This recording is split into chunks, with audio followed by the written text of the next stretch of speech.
Buenas tardes, estimado público. Su humilde servidor y amigo, como siempre, Jonás Sánchez. Hoy quiero transmitirles este pequeño video para todos ustedes de todo corazón. No está de más ir progresando. Yo creo que a todos nos falta ir mejorando día a día y hay que seguir luchando, hay que seguir haciendo todo lo posible para ser mejores en la vida. Hoy estaremos hablando de los sujetos en el proceso de huelga. En cuanto a los sujetos, es posible establecer que la Constitución Política de los Estados Unidos Mexicanos legitima la coalición. No obstante, se refiere al sindicato titular del contrato colectivo. El punto de vista constitucional es bastante claro y por ende debería prevalecer.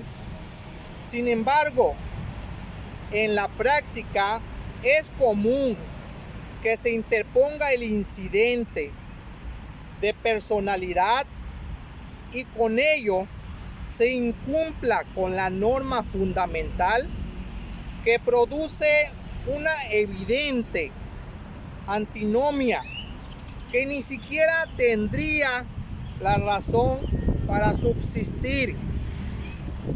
La propia ley de la materia establece que los elementos de existencia de la huelga son tres. El primero, el objeto. El segundo, la forma. Y la tercera, la mayoría.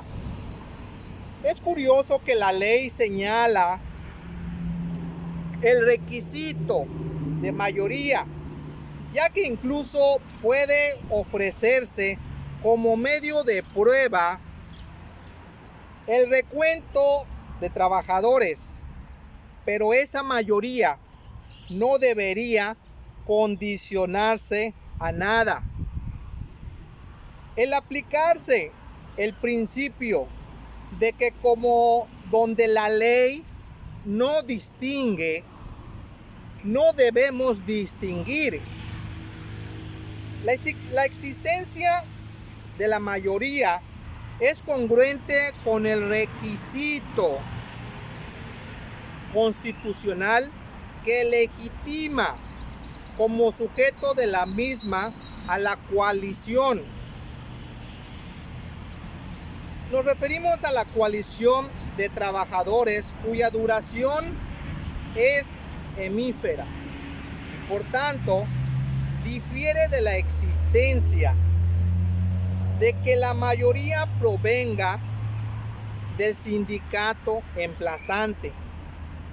El objeto de huelga señala en el artículo 450 de la Ley Federal de Trabajo y nos dice: la huelga deberá tener por objeto, la primera fracción, conseguir el equilibrio entre las diversas o los diversos factores de la producción, armonizando los derechos del trabajo con los del capital.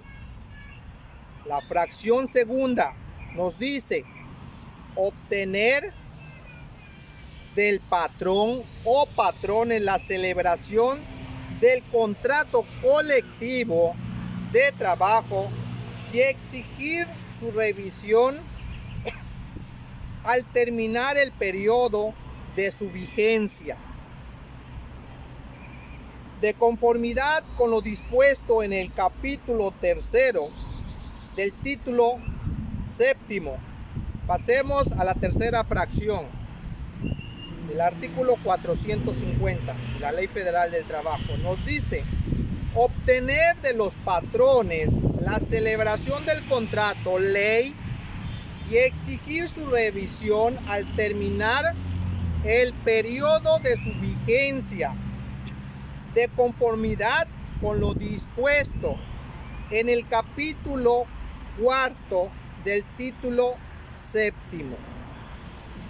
Pasemos a la cuarta fracción y nos dice exigir el cumplimiento del contrato colectivo de trabajo o del contrato ley en las empresas o establecimientos en que hubiese sido violado. La quinta fracción. Esta quinta fracción nos dice exigir el cumplimiento de las disposiciones legales sobre participación de las utilidades. La sexta fracción del artículo 450 de la Ley Federal del Trabajo dice apoyar una huelga que tenga por objeto alguno de los enumerados en las fracciones anteriores. Por último, la séptima fracción nos dice exigir la revisión de los salarios contractuales a que se refiere los artículos 399 bis y 419 bis de la misma Ley Federal del Trabajo.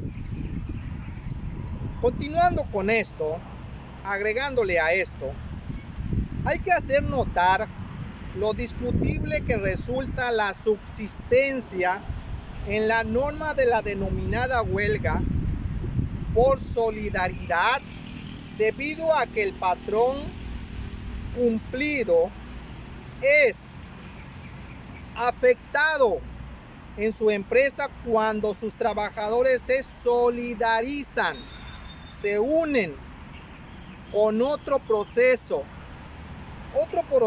de huelga sin que aquel tenga el deber legítimo de soportarlo.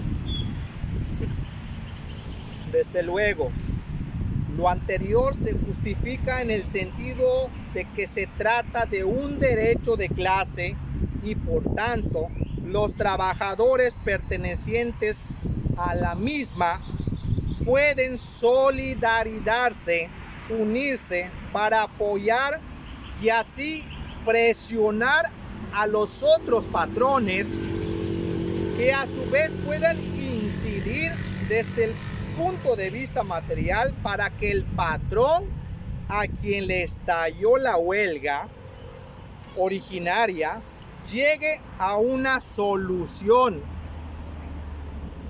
En el caso de que se solicite la revisión de los salarios contractuales, también es importante dar cumplimiento a lo establecido por los artículos 399 y 399 bis, así como el 419 bis de la Ley Federal del Trabajo, es decir, el tiempo que debe mediar de 30, 60 o 90 días, según sea el caso, ya que de lo contrario no se podría llevar a cabo la revisión solicitada sino hasta el año siguiente. Bueno, mis queridos amigos, su humilde servidor y amigo como siempre se despide, esperando de todo corazón les pueda ayudar y les pueda servir en sus estudios académicos y que sigan o sigamos adelante. Hasta la próxima.